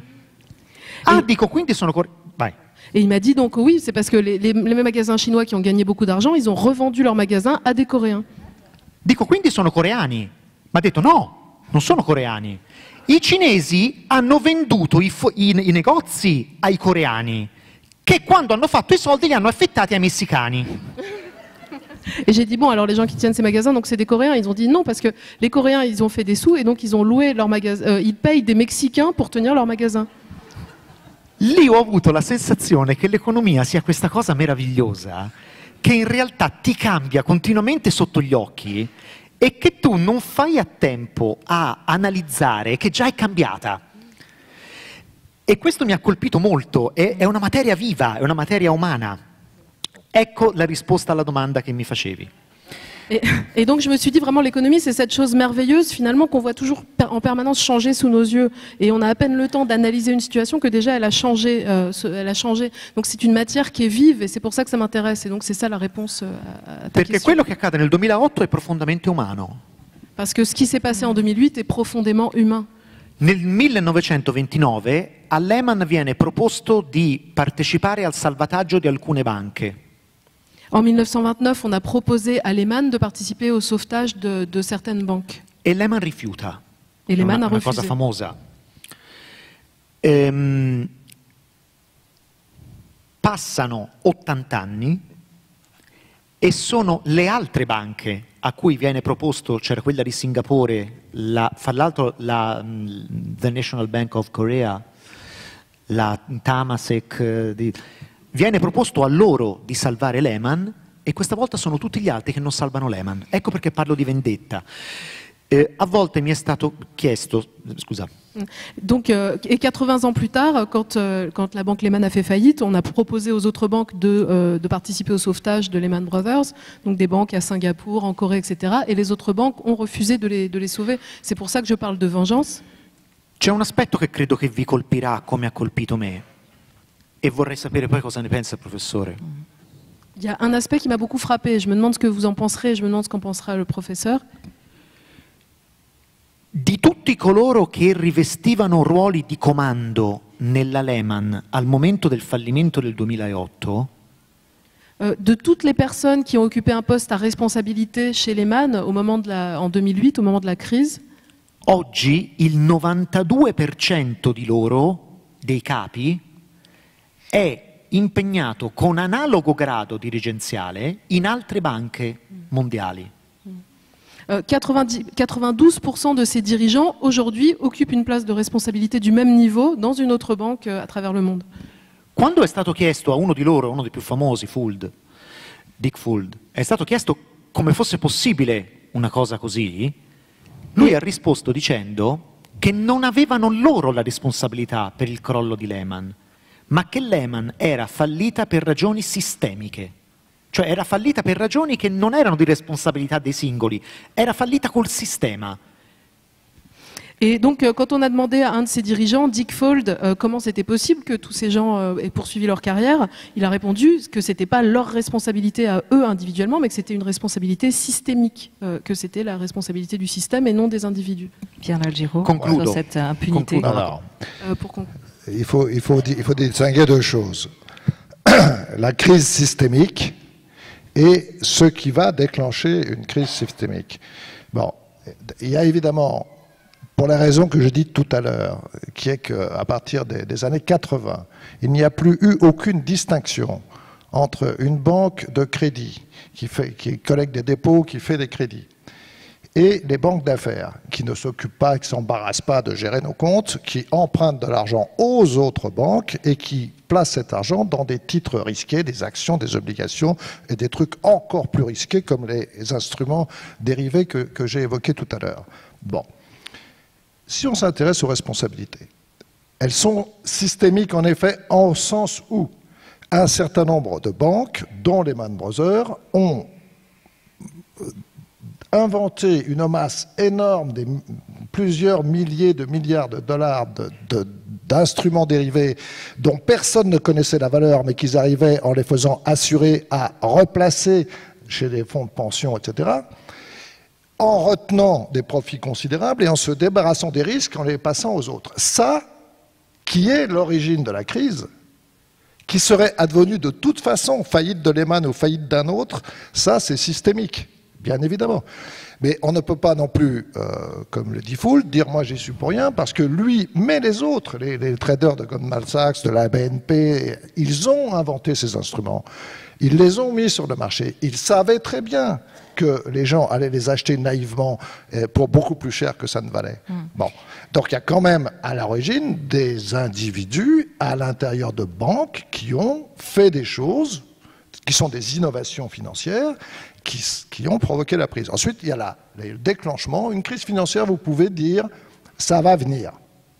Vous pouvez dire, ça va venir. Moi, je le mesure par le Mistigri. Il y a un volume de titres financiers que j'appelle le Mistigri, qui ne seront jamais honorés. Des promesses qui ne seront jamais honorées. On le voit gonfler, ce Mistigri. Et ben, quand il gonfle, vous pouvez être sûr qu'il va se dégonfler, il va crever. Et il va y avoir des milliers de milliards de capitalisation boursière qui vont s'évaporer. Mais quand, à cause de quoi? À cause de la faillite de Lehman ou de celle de Bear Stearns, serait pu se déclencher la crise à la faillite de Bear Stearns. Et peut-être que Lehman n'aurait pas, à ce moment-là, été pris dans la tourmente. Vous voyez, là. Donc finalement, il y a une responsabilité systémique, mais le système a été mis en place par un certain nombre de gens qu'on peut nommément désigner, les vedettes de la titrisation, dont font partie les gens de Lehman et d'autres, mais pas la famille Lehman. Hein. La famille Lehman, il semble même qu'elle était très réticente quand la banque a commencé à faire ça. Bon. Mais après, il y a des déclenchements aléatoires, etc. Donc voilà, la responsabilité, elle est partagée entre les grandes banques d'affaires. Moi, mon point de vue, Merci c'est ça. beaucoup à vous, Pierre-Noël Giraud, d'être venu discuter sur ce beau canapé avec notre invité Stéphane Massini. On va parler un peu de littérature maintenant, si vous le voulez bien. Je précise juste une chose sur cette saga. Vous l'aurez compris, c'est à la fois une histoire du capitalisme, c'est aussi une histoire de l'Amérique et une histoire américaine, avec ceci d'intéressant aussi que l'histoire, la grande histoire avec un grand H, est toujours en arrière-plan de celle de cette famille, et que même on peut voir à travers les grands moments. On a cité la crise de 29, on a évoqué la guerre de sécession, et on n'a pas parlé d'autres moments de temps forts de ces années-là comme la prohibition, mais l'histoire est toujours pour cette famille une bonne affaire ou un manque à gagner. Voilà, elle est perçue et vécue dans cette trajectoire comme telle. Littérature avec maintenant 5 livres de chevet que vous avez choisis pour nous, Stefano Massini. On va commencer par un grand classique, Moby Dick, de Melville. Pourquoi? Ma per una ragione molto semplice, perché alla fine, e l'immagine lì lo rappresenta molto bene, di nuovo abbiamo a che fare con l'ombra. Cioè Moby Dick è ciò che sta sotto il mare e non vedi. Fra l'altro c'è un punto di Moby Dick che è impressionante, quando viene detto che la balena è bianca e quindi apparentemente si dovrebbe vedere ancora di più di tutte le altre, eppure è quella che meno si riesce a vedere. Pour une raison, j'aime ce livre, c'est une raison très simple qui est finalement assez bien illustrée par la couverture du livre. C'est que c'est un livre qui parle de l'ombre, de ce qui est sous l'eau, sous la surface de l'eau et qu'on ne peut pas voir. Et il y a un point dans le livre d'ailleurs qui est encore plus impressionnant, c'est le moment où on apprend que Moby Dick, la baleine, c'est une baleine blanche et qui donc devrait être plus visible que les autres et qui pourtant reste invisible. Mi piace fra l'altro dirti che c'è un aspetto, se vuoi, di Moby Dick che è comune al libro dei Lehman di cui stiamo parlando, e non sta nel fatto che il Melville fosse americano. Et il y a aussi quelque chose, c'est qu'il y a un aspect en commun entre Moby Dick et mon livre sur les frères Lehman, et c'est pas seulement le fait que Melville était américain. Vedi, a volte mi è stato chiesto, no, se il libro dei Lehman era un libro omerico, perché è scritto in una forma che apparentemente sembra l'epica antica. Je me suis demandé à un moment si mon livre sur les frères Lehman, c'était pas un livre homérique, parce qu'il est écrit sur une structure qui suit celle de l'épopée antique. E io rispondo che sì, è un libro omerico, ma non in quel senso, è in un altro senso. Et oui, après je me suis dit oui, en effet, c'est un livre qui est homérique, mais pas pour cette raison, mais il est homérique dans un autre sens. Nello stesso senso in cui è omerico, secondo me, Melville con Moby Dick. Plutôt de la même manière que Melville est homérique avec Moby Dick. Cioè il fatto che Melville racconta la storia del fatto che quando un uomo, in questo caso Acab, si insuperbisce e pretende di controllare le cose, addirittura le forze della natura, poi viene punito. Finalement, c'est l'histoire qui raconte la manière dont, quand un homme, Akab, se met à devenir un but de lui-même et à penser qu'il va arriver à contrôler les forces de la nature, c'est là que cet homme est puni. E questo accade anche ai Lehman. Pretendono a un certo punto di diventare più forti delle forze della natura e in qualche modo, come avrebbe fatto Omero, vengono puniti. Et c'est la même chose avec les frères Lehman, finalement. Il y a un moment où ils se croient plus forts que les forces de la nature. Et au final, comme ça aurait pu être le cas dans un récit de Homère, ils sont punis. Par cette démesure aussi, par cet orgueil et cette ambition qu'ils peuvent avoir. Un autre livre, La Porte. Ah, magnifico. Alors ça, c'est un roman hongrois qui est sorti dans les années 80, qui a été qualifié de chef-d'œuvre par un certain Daniel Pennac, qui doit être en train de tout sourire dans cette salle, puisque je crois qu'il est avec nous. Voilà, je le vois là-bas. Je pense vraiment che La Porte è un chef-d'œuvre. Io penso che sia un libro straordinario, soprattutto perché è un libro che racconta il grande rischio dello scrittore. Je pense que c'est un livre qui est remarquable, surtout parce que ça raconte le grand risque de l'écrivain. Dell'intellettuale. Non solo dello scrittore. De l'intellectuel en général, pas que de l'écrivain. Per chi non lo conosce, è la storia del rapporto fra l'autrice e una donna delle pulizie, un'anziana donna delle pulizie, analfabeta. Ce roman, si vous ne connaissez pas l'histoire, c'est le rapport entre une femme auteure et une vieille dame qui est une ancienne femme de ménage. E quello che evidentemente viene fuori è che molte volte l'intellettuale tende ad essere, dico io che su questo punto sono terribile perché è una cosa che non sopporto, l'intellettuale tende a essere molto staccato dalla realtà. Et cette femme intellectuelle, elle a ce côté que j'ai tendance que je ne supporte pas chez moi non plus, qui est le fait qu'elle est très détachée de la réalité. E questo è un libro che racconta questo, e lo racconta in modo, fra l'altro, ironico e spietato, crudelissimo. La nostra protagonista è una scrittrice alla quale la sua donna delle pulizie continuamente dice: ma lei parla continuamente di stare nella realtà, di ascoltare i lettori, di parlare con i lettori, in realtà lei è una che non sale neanche sull'autobus perché dice che la gente puzza. Et c'est un récit qui est très, très ironique et très cruel. On a ce personnage de la femme écrivain et sa femme de ménage lui dit: mais enfin, vous dites tout le temps que vous voulez parler de la réalité, que vous voulez parler avec vos lecteurs, que vous voulez parler à vos lecteurs, mais vous voulez même pas prendre le bus parce que vous trouvez que les gens se sentent mauvais. E questo secondo me è quello che molte volte accade. Io credo che la cultura sia uno strumento potentissimo, politico. Et souvent, c'est très souvent comme ça avec les intellectuels. Je pense que la culture, c'est un instrument politique extrêmement puissant. Molte volte paradossalmente sabotato proprio dagli scrittori. Mais qui, malheureusement, paradoxalement, est très souvent saboté par les écrivains. Che ne fanno una questione esclusivamente di circolo. Qui en font une question exclusivement di circolo, nel senso de petits cercles fermés. Daniel Pénac, vous êtes d'accord? Tout a été dit? Oui? Ah oui? Allez-y, je vous traduis. Ça me fera plaisir. Pour une fois, je pourrais traduire une langue que je connais un peu.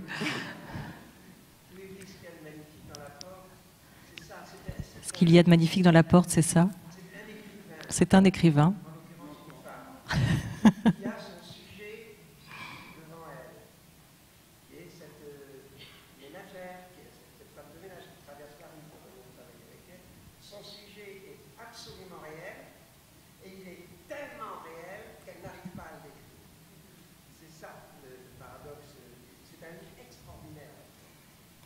Je pense aussi la même chose. Merci beaucoup Daniel Pénac, merci d'être intervenu sur ce livre, donc La porte de la Hongroise Magda Szabó.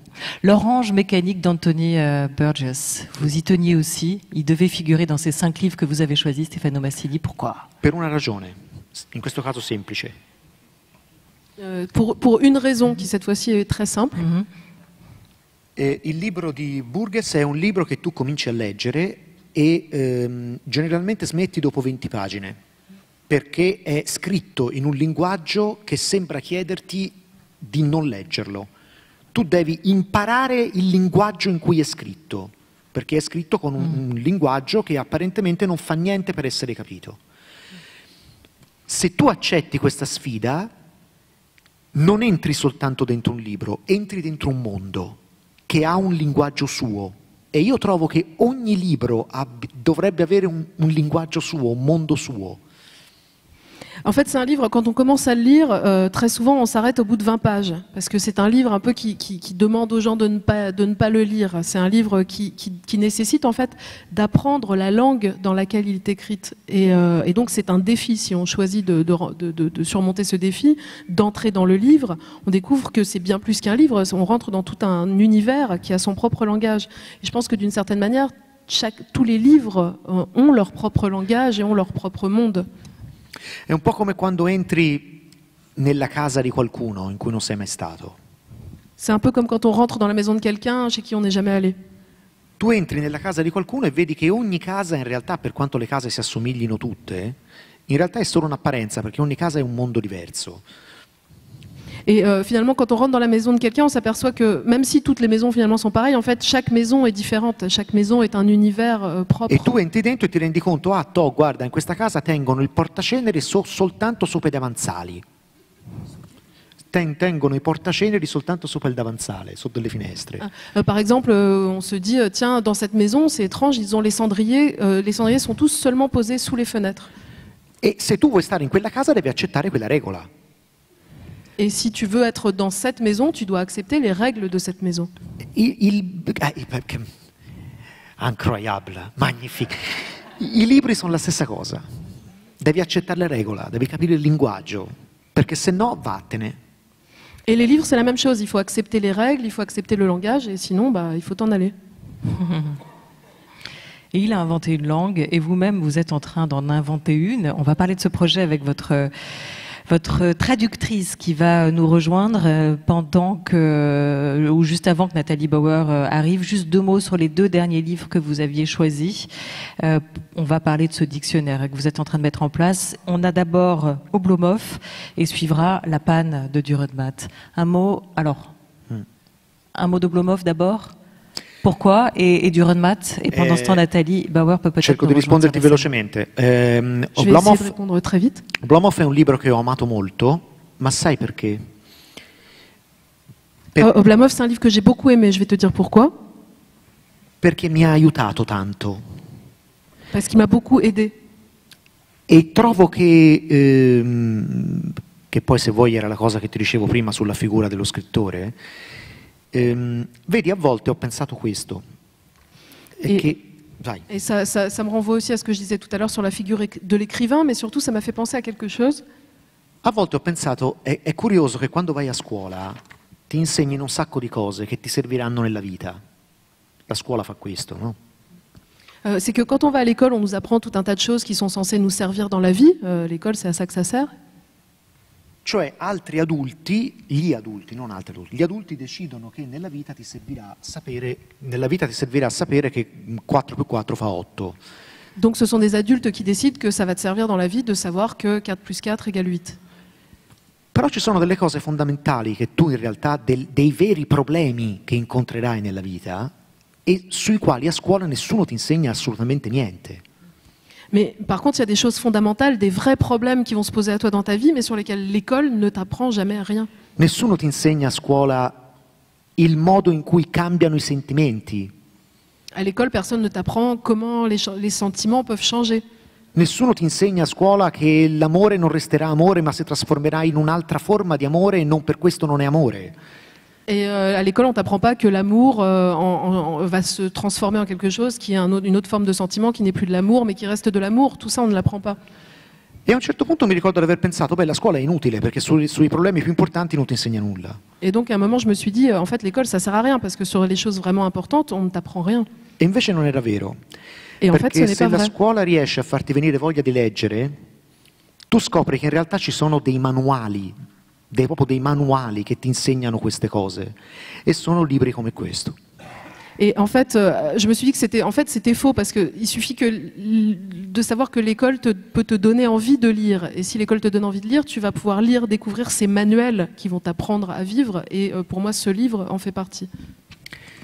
La panne, se vuoi, completa questo ragionamento.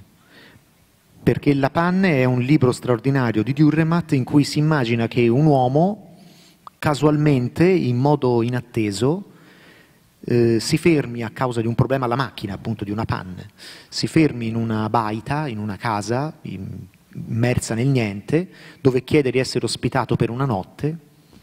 La panne, en un sens, c'est un livre qui complète ce raisonnement. C'est l'histoire d'un homme qui, de manière complètement inattendue, se tombe en panne avec sa voiture et se retrouve dans une maison au milieu de nulle part. E in questa casa dove viene ospitato per una notte, in realtà lui si ritrova a fare l'imputato di un processo. Et dans cette maison où il se retrouve par hasard pour une nuit, il se retrouve à devoir jouer le rôle il se retrouve impliqué dans un procès dans lequel il doit être un juré. Ed è un po' quello che secondo me fanno sempre un po' i libri. Cioè ti ritrovi imputato, ma è una cosa positiva, una cosa bella. In realtà non parlano di te, ma parlano di te. Et dans les livres, finalement, pour moi, c'est ça que font les livres d'une manière très positive. On se retrouve au milieu d'un procès. C'est comme si le livre, à la fois, il ne parle pas de toi, mais il parle de toi. La panne de Friedrich Dürrenmatt, qui est aussi un grand livre sur la langue et la manipulation des mots.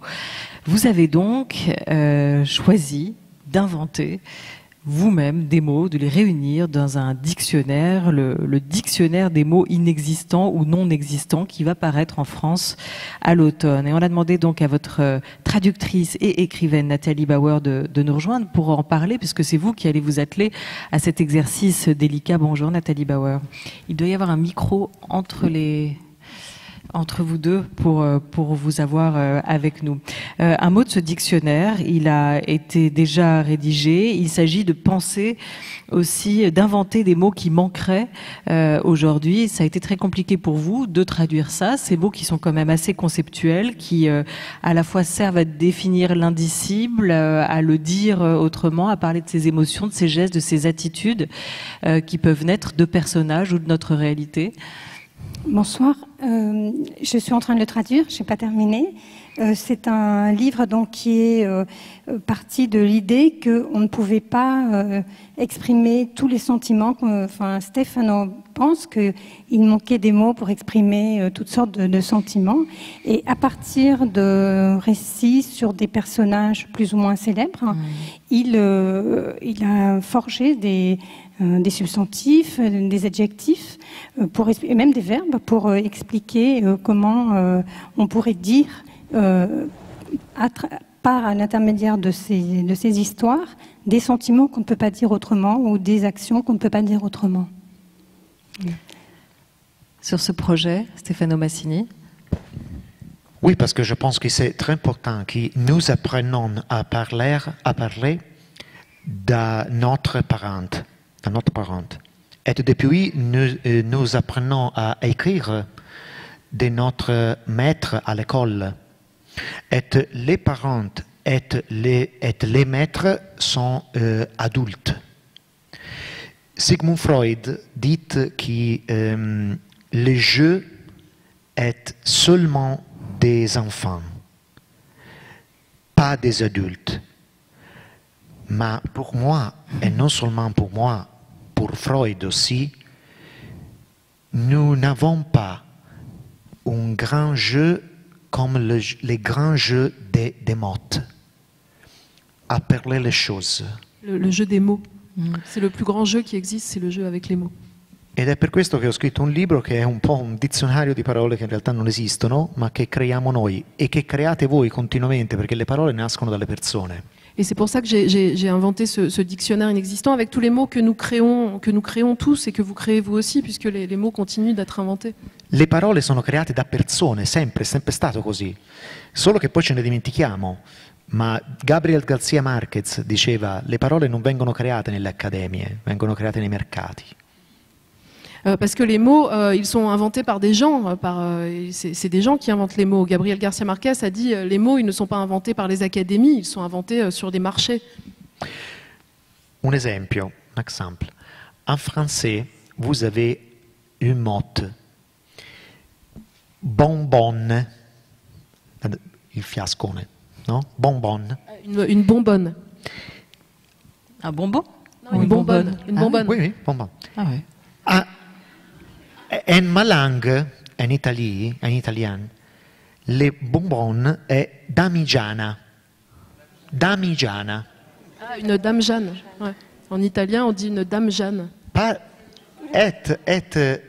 Oui, et la raison est qu'il y a 7 siècles, il y avait une grosse femme nommée Jeanne, Dame Jeanne, ma noi non sappiamo chi sia questa donna, abbiamo soltanto la parola, dopo 7 secoli. Et nous, 7 siècles plus tard, on ne sait pas qui était cette femme, mais on sait juste qu'il reste ce mot. Qualcuno ha creato in un mercato, in una festa, ha detto quella la chiamiamo Damigiana perché assomiglia alla signora Gianna. Parce que, tout simplement parce qu'un jour, dans un marché ou dans une fête, quelqu'un a dit voilà, ça, on va appeler ça une dame Jeanne parce que ça ressemble à Madame Jeanne. Ed è incredibile che noi oggi continuiamo a usare quella parola dopo 7 secoli. Ecco, in questo libro viene fatta un po' la stessa cosa, e tu lo sai. Cioè vengono create delle parole che non ci sono per definire degli stati d'animo. Vi faccio un esempio di una parola che troverete nel libro. Et donc c'est incroyable que 7 siècles plus tard, on utilise toujours ce mot. Et donc j'ai essayé de faire la même chose dans ce livre, c'est-à-dire inventer des mots pour décrire des états d'âme, des mots qui n'existaient pas. Par exemple... Non, eccola qua. Non sapevo che c'era. Et toujours à partir de personnes qui les ont incarnés, en fait, ces états d'âme, ces sentiments, ces réflexions. Vous avez par exemple aussi inventé le mot parksien, l'adjectif parksien, inspiré de Rosa Parks, qui définit une conquête mémorable née d'un petit geste. Vous avez aussi inventé le mot faradien, dérivé de Michael Faraday, qui désigne l'état d'âme de ceux qui se sentent sous-estimés, car quoi que vous fassiez dans la vie, il y aura toujours quelqu'un pour vous traiter comme un domestique. Voilà, ça nous ramène au roman La Porte que vous évoquiez à l'instant. Un mot avec vous, Nathalie Bauer, parce qu'il nous reste que quelques minutes sur la patte, sur le style de Stefano Massini. Je ne lui pose pas la question à lui, parce qu'il va ouvrir des parenthèses et nous amener encore très loin, mais je vais profiter de votre présence. Vous disiez c'est quelqu'un d'extrêmement agréable à traduire, de délicieux dans sa manière d'écrire. Mais ce roman que vous avez traduit, ce roman ballade, Les Frères Lehmann, qui est quand même assez monumental, plus de 800 pages en vers libre, ce qui est sa particularité, écrit et pensé comme un espèce de grand chant épique. Est-ce que ça a été difficile à traduire en français pour vous? Mais, paradoxalement, non, c'était assez simple à traduire pour le simple fait que ce livre était extrêmement bien écrit. Pour moi, c'est de l'Iliade moderne. On se laisse bercer par les vers. Le rythme est là. Les mots sont tous à leur place. Et c'est une chance pour un traducteur d'avoir à travailler sur des textes comme ça. C'est très rare, notamment actuellement, la littérature italienne est plutôt pauvre. Et de trouver un texte aussi ambitieux, aussi bien écrit, où la forme et le fond sont en parfaite adéquation, c'est vraiment une chance. À part un petit passage qui était un peu compliqué, qui est le passage qui se passe sous le macartisme, où il y a des jeux de mots à l'intérieur du dialogue, et le français est beaucoup plus rigide que l'italien, donc c'était un petit peu plus compliqué. Mais pour le reste, c'était vraiment un rêve de traduire ce livre. Et puis c'est aussi un livre qui pioche dans différents univers, à la fois cinématographiques, mais aussi dans celui des écritures. On n'a pas eu le temps d'en parler, de votre rapport au sacré, à la religion, et pas à celle de l'argent, hein, mais au christianisme ou à la religion hébraïque, à la religion juive, puisque vous avez aussi étudié, vous, dans une école hébraïque en Italie. Stefano Massini, sur cette langue, est-ce que vous diriez qu'elle résonne vraiment? On sent cette tradition de l'oralité qui l'imprègne. Est-ce qu'elle résonne aussi comme un grand chant? Oui, c'est vraiment ce que je disais, un poème épique, et je pense que c'est une langue qui charrie énormément d'influence, mais c'est sa langue à lui. Et comme il disait tout à l'heure à propos d'un autre livre, ce livre est un livre-monde. C'est un monde à part qu'il a su créer avec ses propres règles, on a parlé du jugement des dieux sur la banque Lehmann, et c'est vraiment ce qui est pour moi très important dans la littérature, c'est que la langue n'est pas un artifice. On sent très bien quand on traduit, parce que le traducteur a vraiment une loupe sous les yeux, et il voit tous les défauts et toutes les qualités des ouvrages qu'il traduit. Et je peux dire qu'il n'y a vraiment absolument aucun défaut dans cet ouvrage. Tout est en telle adéquation, tout résonne tellement bien qu'il a vraiment créé ce monde à lui, avec sa langue à lui, avec son histoire, même s'il y a eu beaucoup d'influences, évidemment, vous avez parlé de toutes ces influences, mais c'est ça qui est tout à fait remarquable avec ce livre, et que, hélas, on n'a pas assez souvent la joie de traduire de tels livres, parce que c'est vraiment la marque du grand écrivain, c'est celle-là, de raconter une histoire d'une façon qui est la seule façon dont cette histoire peut être bien racontée. Stefano Massini, j'ai 2 micro-questions à vous poser. Est-ce que vous prenez plaisir à écrire, ou est-ce que vous écrivez quand même un peu dans une forme de souffrance? On vous sait très tatillon, très obsessionnel sur les détails, d'où peuvent jaillir des éléments importants de vos histoires. Est-ce que vous écrivez avec facilité, ou est-ce que c'est quand même pour vous un exercice difficile?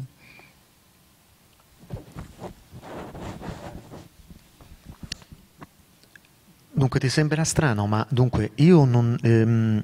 l'aspetto che per me è più faticoso della scrittura Ça va te paraître étrange, mais pour moi, l'aspect le plus fatigant dans le fait d'écrire, sta nel fatto che è un lavoro tutto privato.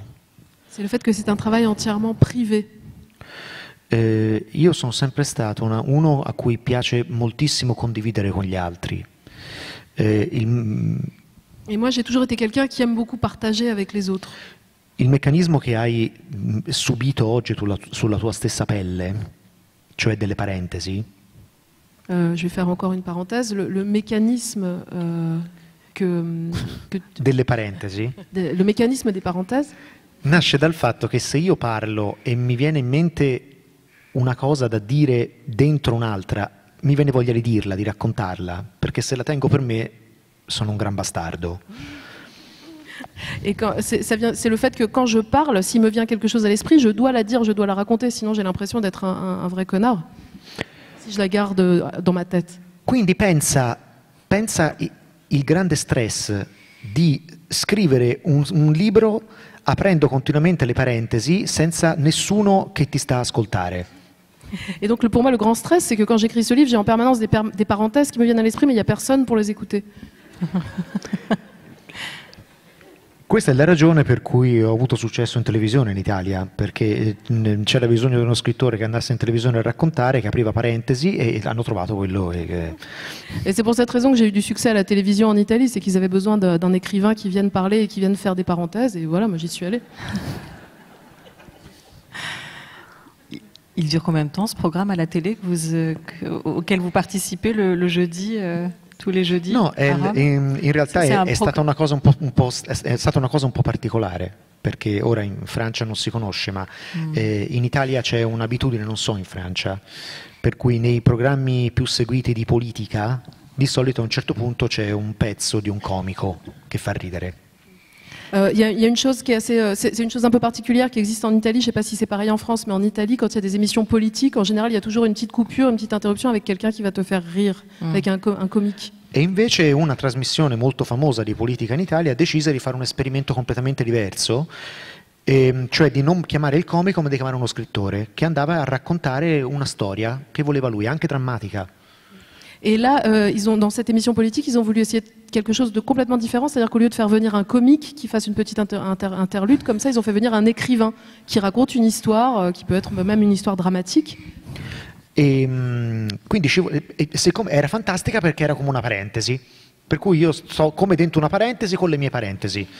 Et c'était formidable parce que c'est comme une parenthèse en fait. Donc moi j'arrive avec mes parenthèses à l'intérieur d'une parenthèse. Vous êtes une parenthèse. On va pas tarder à refermer la parenthèse. Anche adesso quando tornerete a casa voi stasera vi diranno chi sei andato a vedere e voi direte una parentesi. Quand vous allez rentrer chez vous ce soir, on vous demandera d'aller voir qui et vous direz je suis allé voir une parenthèse. Une parenthèse. Double parenthèse, triple parenthèse. Oui. Tandis que Maxime Touron va nous rejoindre sur cette scène du Théâtre de la Criée pour lire, interpréter un dernier extrait de vos Lehman Brothers, de vos frères Lehman, Stefano Massini. Juste une petite question. On aurait tout pour les détester, ces deux frères, ces trois frères et ceux qui leur ont succédé. Surtout quand on connaît la fin de l'histoire, la crise financière qui a eu lieu. Vous les avez détestés ou vous êtes quand même entré en empathie avec eux? È una domanda molto è difficile risponderti perché sai che c'è una frase che io ho sempre molto davanti agli occhi quando scrivo. C'est difficile de répondre à cette question. En fait, il y a une phrase que j'ai souvent en tête quand j'écris. Che fu detta da uno dei più importanti drammaturghi italiani, che era Edoardo De Filippo. Qui a été prononcé par un des dramaturges italiens les plus importants, Edoardo De Filippo. Il quale diceva, quando ti senti di odiare o di amare uno dei tuoi personaggi, il disait, quand tu as l'impression que tu es sur le point de détester un de tes personnages, ou d'aimer un de tes personnages, ricordati che l'amore e l'odio molto spesso sono dei verdetti, dei verdetti, dei giudizi. Des verdicts. Rappelle-toi que l'amour ou la haine, très souvent, c'est un verdict. Ce sont des formes de verdict. E noi invece non dobbiamo, quando scriviamo... L'amour ou la haine ne sont pas des jugements. E noi quando scriviamo non dobbiamo emettere dei verdetti, ma non dobbiamo essere come dei giudici, ma dobbiamo essere come dei confessori che ascoltano la confessione come in chiesa.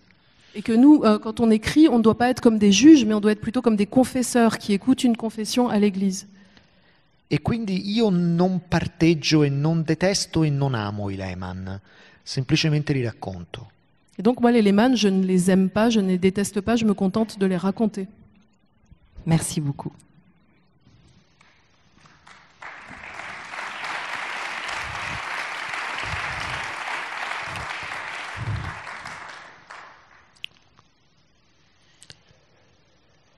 La plaque sur la porte du bureau dit « Président ». Autrefois, elle se trouvait sur la porte de Bobby Lehman. Maintenant, elle indique un autre homme, depuis au moins 10 ans. Le fauteuil sombre, jamais changé, est celui d'Emmanuel Lehman. Le bureau couleur acajou, la bibliothèque avec les trophées et au mur les tableaux d'un peintre à 4 zéros. Sur la table, un prince-papier en forme de globe terrestre. On raconte qu'il appartenait à Henry Lehman en Alabama. Plateau avec carafe, verre impeccable, à côté du téléphone, 2 stylos. Bouquet de fleurs fraîches, légère climatisation. Le divan est le même, celui de Philippe. Maintenant, tout appartient au nouveau chef, Lehman Brothers. Et pourtant, il y a dans l'air rien de grec ni de suédois. Le président Peter Peterson est assis à sa place. Les journaux du matin, l'ordre des rendez-vous prévus dans la journée, le plus important vient en premier. Quand on frappe à la porte, Peterson se lève, ajuste sa cravate, entrez. Le Glucksmann n'est jamais de bonne humeur tôt le matin. Aujourd'hui, il l'est moins que jamais car il n'a jamais aimé les bureaux des étages supérieurs et comme le dit son protégé Dick Fuld, plus ils se tiennent en haut, plus je les mets en bas. Glucksmann traverse la pièce. Il n'ajuste pas sa cravate pour la simple raison qu'il n'en a pas. Il s'assied. Le grec et le hongrois, l'un devant l'autre. L'un a un passé d'olive et de capre, l'autre de lampe de bureau. L'un est un banquier parfait, l'autre est un trader d'assaut. L'un est le président de Lehman Brothers, l'autre fait marcher la mine d'or, car comme l'a dit aux journaux son protégé Dick Fuld, sans nous ce ne serait que de la fumée dans les yeux. Dick Fuld ne mâche pas ses mots, pas plus qu'il ne mâche les 4 beef burgers qu'on place chaque matin près de son computer. Il les avale en une seule bouchée. Le grec et le hongrois, l'un devant l'autre. Un silence d'un siècle. Peterson sourit. Quand il était au gouvernement avec Richard Nixon, il a appris à sourire à ses ennemis. Il a un talent parfait, un sourire sur commande. Glucksmann, non, pas lui. Il ne commande pas son sourire. De fait, il se tient là, assis comme un rhinocéros qui pointe sa corne et fait d'étranges bruits de nez. Car, comme le dit son protégé Dick Fuld, l'économie se partage en cravates et bêtes, et comme les cravates ne respirent pas, mieux vaut 1000 fois être des bêtes. Peterson se rappelle, il était au gouvernement avec Nixon, le jour où les États-Unis ouvrirent les marchés chinois en voyant à Pékin une équipe de ping-pong. Il veut maintenant imiter ça. N'est-ce pas une bonne idée? Ping-pong, gréco-hongrois. Service. Cher Glucksmann, de quoi veux-tu parler? Moi? De rien. Et pourtant tu es ici. Tu sais pourquoi? Je le devine. Ne joue pas à cache-cache comme tu veux. Exprime-toi clairement. Je t'en prie. C'est toi le président. Je le suis. Justement, vas-y, tu ne devrais pas l'être. Balle dehors. La Hongrie a répondu trop fort. Peterson sourit. Il excelle dans cet art. 1-0 pour la Grèce. Il sert une nouvelle fois. Cher Glucksmann, que veux-tu dire? Que ça suffit maintenant. Quoi donc? Avec les rois d'autrefois. Serais-je un roi? Tu es président. Voudrais-tu? Je veux la banque.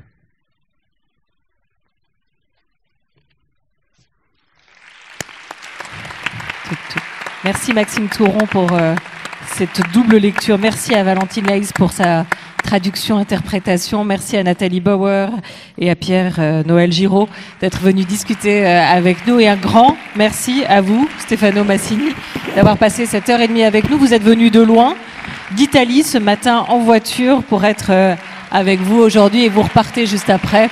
C'était un honneur de vous avoir. Merci beaucoup à vous tous et à toute l'équipe du festival Oh les beaux jours. Je vous souhaite un beau festival jusque-là. Merci à Nicolas Lafitte qui nous a beaucoup aidé à concrétiser cette envie de vous recevoir. Au revoir, bel après-midi.